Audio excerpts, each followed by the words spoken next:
नवनवीन व्हिडिओ पाहण्यासाठी व आमच्या सोबत राहण्यासाठी चॅनलला सबस्क्राईब करायला विसरू नका।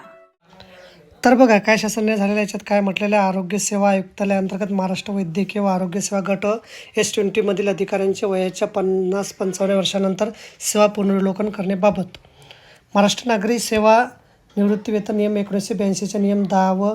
10(4) व 65 नुसार सार्वजनिक हितास्तव अकार्यक्षम व संशयास्पद सचोटीच्या आधारे अधिकारी कर्मचाऱ्यांना वयाच्या 50-55व्या वर्षी अवघ्या 30 वर्ष अर्थकारी सेवा यापैकी जे अगोदर घडेल त्यावेळी त्यांची सेवा पुनर्वलोकन करून त्यांना शासन सेवेतून मुदतपूर्व सेवानिवृत्त करावे असे शासनाचे धोरण आहे। त्या अनुषंगाने सामान्य प्रशासन विभागाने संदर्भ क्रमांक 1 येथील दिनांक 10 जून 2019 रोजीच्या शासन निर्णयान्वये सेवा पुनर्वलोकनासंबंधी कार्यपद्धती व सर्वसाधारण सूचना विहित केल्या। त्यास अनुसरून आरोग्य सेवा आयुक्तालयाअंतर्गत महाराष्ट्र वैद्यकीय व आरोग्य सेवा गट अधिकारी विशेष तज्ञ वेतनस्तर S23 या संवर्गातील अधिकारी तसे वैद्यकीय अधिकारी गट S20 संवर्गातील अधिकारी यांच्या सेवा पुनर्वलोकनाकरता संदर्भ क्रमांक 2 येथील 2 नोव्हेंबर 2021 रोजी या शासन निर्णयान्वये प्रधान सचिव सार्वजनिक आरोग्य विभाग यांच्या अध्यक्षतेखाली विभागीय पुनर्वलोकन समितीची स्थापना करण्यात आली आहे।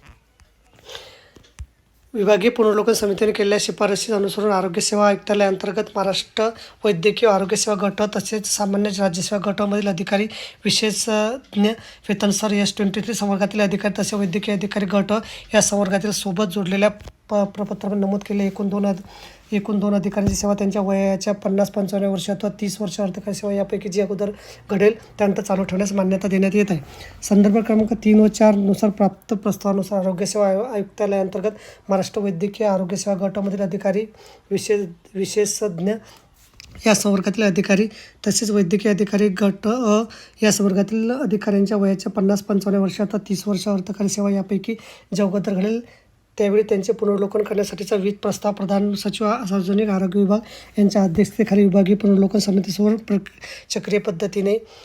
सादर करण्यात आला। विभागीय पुनर्वलोकन समितीने सदर अधिकाऱ्यांच्या सेवेचे मूल्यमापन करून केलेल्या शिफारशीनुसार ज्या अधिकाऱ्यांना वयाच्या 50-55 वर्ष अथवा 30 वर्ष अर्थकारी सेवा यापैकी जी अगोदर घडेल त्यावेळी सेवेत राहण्यासाठी पात्र ठरवले आहे त्यास मान्यता देण्याची बाब शासनाची विचाराधीन होती। सोबत जोडलेल्या प्रपत्रात नमूद अधिकाऱ्यांची सेवा वयाच्या 50-55 वर्षानंतर किंवा अर्थकारी सेवेच्या 30 वर्ष पूर्ण झाल्यानंतर पुढे चालू ठेवण्यास मान्यता मिळाल्याबाबतची नोंद त्यांच्या सेवा पुस्तकात घेण्यात यावी। तर बघा अशा प्रकारे अत्यंत महत्त्वाची माहिती आपल्याला समजली असेल। व्हिडिओ सुद्धा आवडला असेल लाईक करा, शेअर करायला विसरू नका। धन्यवाद।